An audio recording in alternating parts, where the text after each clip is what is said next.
6ನೇ ತರಗತಿ ಕನ್ನಡ ಗದ್ಯಭಾಗ 5. ಧನ್ಯವಾದ ಹೇಳಿದ ಕೊಕ್ಕರೆ ಪ್ರಶ್ನೋತ್ತರಗಳು. ಕೆಳಗಿನ ಕವಿಗಳ ಜನ್ಮಸ್ಥಳ, ಕಾಲ, ಬಿರುದು ಅಥವಾ ಪ್ರಶಸ್ತಿಗಳನ್ನು ಕುರಿತು ವಾಕ್ಯ ರೂಪದಲ್ಲಿ ಬರೆಯಿರಿ. ಕವಿ ಕೃತಿ ಪರಿಚಯ.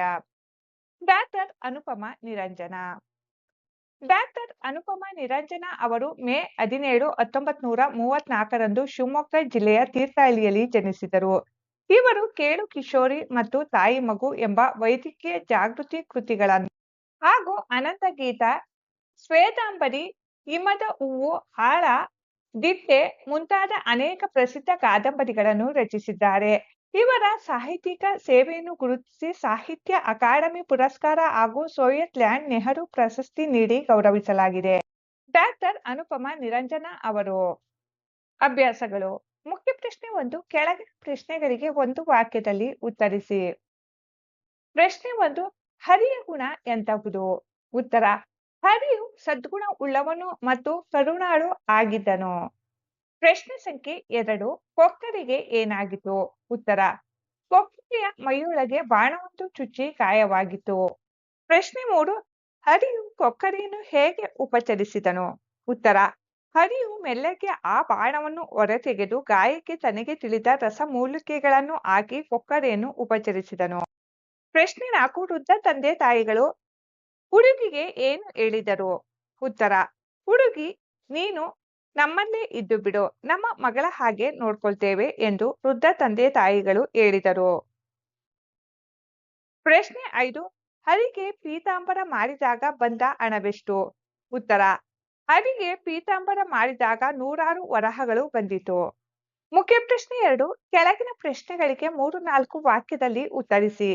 ಪ್ರಶ್ನೆ 1. ಹುಡುಗಿ ಕೊಠಡಿಯೊಳಗೆ ಏನು ಮಾಡುತ್ತಿದ್ದಳು?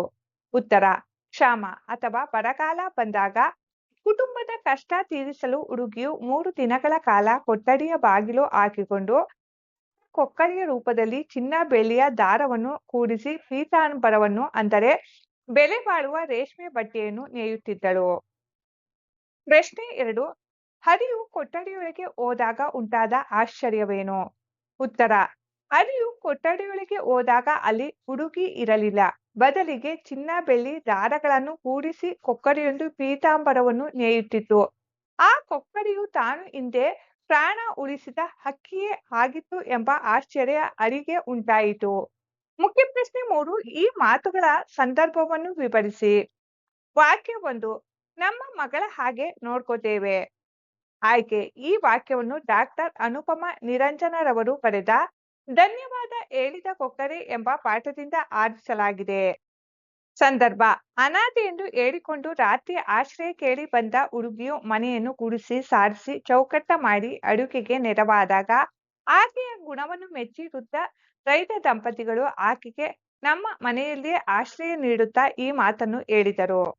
ಸ್ವಾರಸ್ಯ: ವೃದ್ಧ ದಂಪತಿಗಳ ದಯಾಪರತೆ, ವಾತ್ಸಲ್ಯ ಮತ್ತು ಆಶ್ರಯ ನೀಡುವ ಸದ್ಗುಣ ಇಲ್ಲಿ ಸ್ವಾರಸ್ಯಪೂರ್ಣವಾಗಿ ವ್ಯಕ್ತವಾಗಿದೆ. ವಾಕ್ಯ 2. ಶ್ರೀಮಂತ ವರ್ತಕರಿಗೆ ಮಾರಿ ಬನ್ನಿ. ಆಯ್ಕೆ. ಈ ವಾಕ್ಯವನ್ನು ಡಾಕ್ಟರ್ ಅನುಪಮ ನಿರಂಜನರವರು ಬರೆದ ಧನ್ಯವಾದ ಹೇಳಿದ ಕೊಕ್ಕರೆ ಎಂಬ ಪಾಠದಿಂದ ಆರಿಸಲಾಗಿದೆ.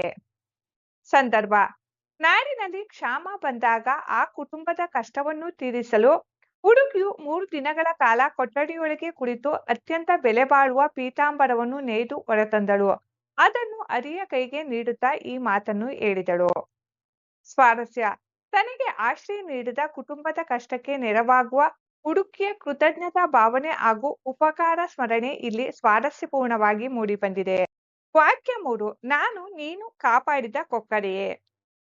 ಆಯ್ಕೆ. ಈ ವಾಕ್ಯವನ್ನು ಡಾಕ್ಟರ್ ಅನುಪಮ ನಿರಂಜನರವರು ಬರೆದಿರುವ ಧನ್ಯವಾದ ಹೇಳಿದ ಕೊಕ್ಕರೆ ಎಂಬ ಪಾಠದಿಂದ ಆರಿಸಲಾಗಿದೆ.